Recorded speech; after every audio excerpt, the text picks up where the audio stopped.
पत्रकार परिषद हमने इसलिए लिए, महाराष्ट्र में जो आरपीआई के अनेक गठ हैं,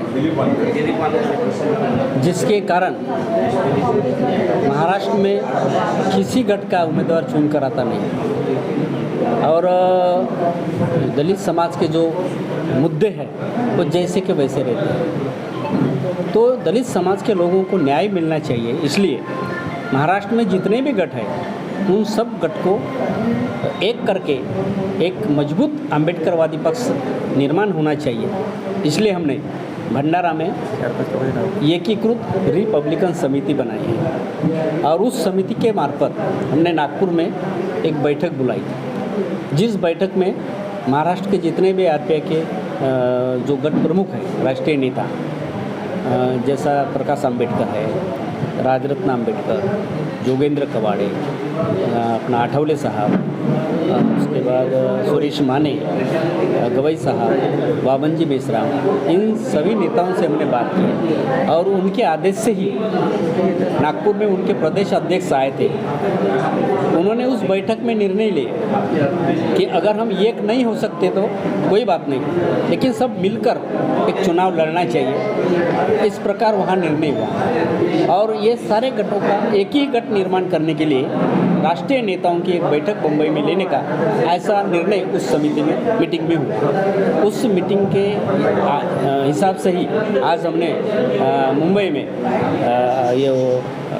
नायगांव में पद्मशील हाल जो है वह बैठक ली और उस बैठक में पूरे राष्ट्रीय नेता आने के लिए हमसे बात की है, लेकिन सिर्फ माने साहब आए, एडवोकेट सुरेश माने, राजरत्न आंबेडकर साहब के प्रतिनिधि आए, गवई साहब के प्रतिनिधि आए और चंद्रशेखर आज़ाद जो आज़ाद समाज पार्टी है उनके राज्याध्यक्ष लोंडे साहब वो आए और ये आकर वहाँ तय किया गया कि इन चारों पार्टियों का एक गठ बना के मिलकर विधानसभा का चुनाव हम लड़ेंगे। इस प्रकार का निर्णय आज के मीटिंग में हुआ। मैं रेशम भोयर गजाना जन क्रांति संगठन की राष्ट्रीय अध्यक्ष हूँ और महिलाओं के ऊपर और जो भी बहुजन समाज के ऊपर अन्य अत्याचार होते हैं उसके लिए मैं भारत भर कार्य करती हूँ। आज की जो स्थिति है हम देखते हैं कि महिला कहीं पे भी सुरक्षित नहीं है। एक अंतिम पंक्ति में बैठे हुए महिलाओं को तो छोड़िए, लेकिन जो उच्च शिक्षित महिलाएं हैं, MBBS MD डॉक्टर है, वो भी सुरक्षित नहीं है। अभी का हमारा पूरा भारत जिससे बदनाम हो रहा है, अच्छी भाषा में मैं कहूँ तो पूरा भारत बदनाम हो रहा है। कलकत्ता में जहाँ पे खुद महिला मुख्यमंत्री है, वहाँ पे एक डॉक्टर के साथ सामूहिक बलात्कार किया जाता है और उसकी हत्या हो जाती है, लेकिन फिर भी उसके परिवार वालों को बॉडी तक देखने नहीं देते और 3 घंटा उसका परिवार रोता है, बिलखता है कमिश्नर के सामने कि हमारी तकरार लीजिए करके।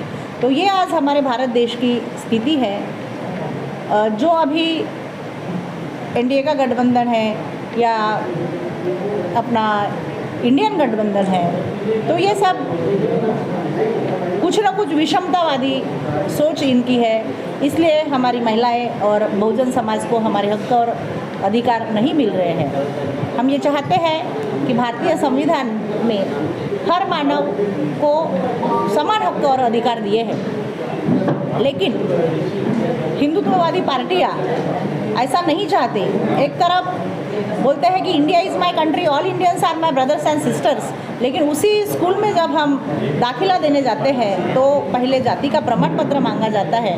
तो ऐसी विषमतावादी सरकारें हैं। हम ये चाहते हैं कि मानवतावादी सरकार बने, हमारी महिलाओं को और पुरुषों को, बहुजन पुरुषों को उनके हक, अधिकार और न्याय मिले, वो सक्षम बने, उनको रोज़गार मिले। आज आपको पता है कि इंजीनियर लोग चाय की दुकान बना के बैठे हैं हर जगह पे।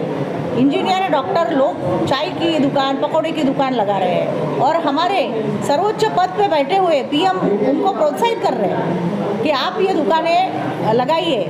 तो ये मुझे लगता है कि संविधान के खिलाफ है। हर भारत के नागरिक को अच्छे से जीने का, पहनने का और आत्मसम्मान और स्वाभिमान से जीने का हक है। अभी हमारा अस्तित्व खतरे में है, हमारा संविधान खतरे में है। इसलिए ये रिपब्लिकन ऐक्य की जो संकल्पना हमारे चंद्रशेखर टेम्बुर्ने सर ने लाई है, उनके साथ मैं हूँ।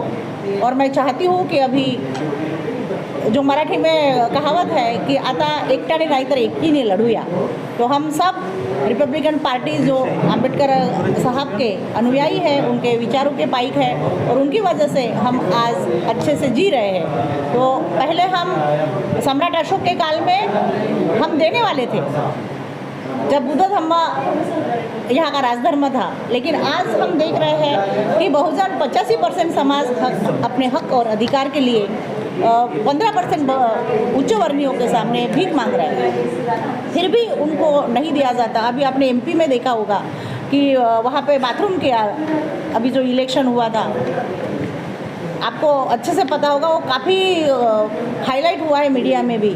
तो ऐसे हमारे हिंदू बोलते हैं अनुसूचित जाति जमाती के लोगों को, लेकिन उनको अछूत ही माना जाता है आज भी। जब जन्म होने की प्रक्रिया एक जैसी है, तो फिर ये अछूत और उच्च वर्णीय कहाँ से है? वर्ण द्वेष, जाति द्वेष। हम ये चाहते हैं कि एक समान मानव को मानव कहने का हक मिले। हम सभी भारत के लोग यहाँ अच्छे से जिए और समृद्ध भारत बनाने के लिए ये आरपीआई का एकजुट होना बहुत ज़रूरी है।